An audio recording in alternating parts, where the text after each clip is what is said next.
கிறிஸ்து இயேசுக்குள்ளான உங்கள் அனைவருக்கும் சமாதானம் உண்டாவதாக.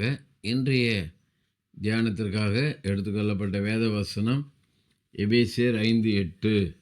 முற்காலத்தில் நீங்கள் அந்தகாரமாக இருந்தீர்கள், இப்பொழுதோ கர்த்தருக்குள் வெளிச்சமாக இருக்கிறீர்கள். வெளிச்சத்தின் பிள்ளைகளாய் நடந்து கொள்ளுங்கள். அல்லேலூயா. இங்கே முற்காலத்தில் நாம் எப்படிப்பட்டவர்களாக இருந்திருக்கிறோம்? எங்கே இருந்தோம்? அந்தகாரமாக இருந்தோம்.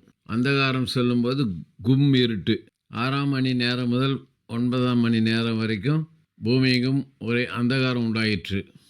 ஆண்டவராகிய இயேசு கிறிஸ்து சிலுவையில் அறையப்படுகிற அந்த நாளில் கபாலஸ்தலம் என்று சொல்லப்படுகிற மண்டை ஓடுகள் நிறைந்த இடத்துல கொல்கத்தா மேட்டில் மனுக்குலத்திற்காக மனுஷகுமாரன் தன்னுடைய ஜீவனை விடும்போது அங்கே மத்தியில் வாசிக்கிறோம், அங்கே ஒரே அந்தகாரமாக இருந்து சொல்லி உலகத்தாருடைய பாவமெல்லாம் மனுஷகுமாரனாக இயேசு கிறிஸ்து மேலே சுமத்தப்பட்ட போது ஒரே இருட்டு, அந்தகாரம், ஒன்றுமே தெரியல.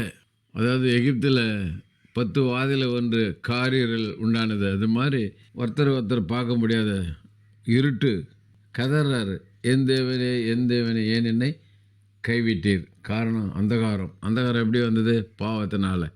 ஆகதான் பேதுரு எழுதும்போது கூட சொல்ல, நீங்களோ அந்தகாரமான இருளில் இருந்து ஆச்சரியமான ஒளி நீரிடத்திற்கு வரவழைத்தவருடைய புண்ணியங்களை அறிவிக்கும்படி தெரிந்து கொள்ளப்பட்ட ராஜரிக ஆசாரிய கூட்டம் அவருக்கு சொந்த ஜனமாக இருக்க சொல்லி அந்தகாரத்தில் இருந்தோம். ஞானசானம் பெற்ற போது அந்த அந்தகாரம் நீங்கியது, வெளிச்சத்தின் பிள்ளைகளாய் மாறிட்டோம். அவதாங்க சொல்கிறாரு, நாம் எப்படி இருக்குன்னா, எப்படி நடந்து கொள்ளணுமா? வெளிச்சத்தின் பிள்ளைகளாய் நடந்து கொள்ள வேண்டும். இன்னும் நம்ம ஆண்டோடைய வார்த்தைக்கு கீழ்ப்படியாமல், ஆண்டோடைய வார்த்தைக்கு செவி கொடுக்காமல் வாழ்ந்து கொண்டு இருப்போமானால் இன்னும் அந்த காலத்தில் தான் இருக்கிறோம். ஞானசானம் எடுத்து கூட இன்னும் அந்த காலத்தில் தான் இருக்கிறது அர்த்தம். ஆகவே நாம் வெளிச்சத்தின் பிள்ளைகளாய் நடந்து கொள்ளுவோம். அதுதான் நம்ம பார்த்த ஆண்டு சொன்ன, நீங்கள் உலகத்துக்கு ஒளியாக இருக்கிறீங்க, உலகத்துக்கு நீங்கள் ஒளியாக இருக்கணும். ஆகவே நம்ம ஒளியாக இருப்போம், அநேகரை ஒளிக்குள் உட்படுத்துவோம். கர்த்தர் நம்மை ஆசீர்வதிப்பாராக. செபிப்போம். நேசிக்க நல்ல தகப்பனே, இந்த நாளை கொடுத்த நல்ல வார்த்தைக்கு நன்றி.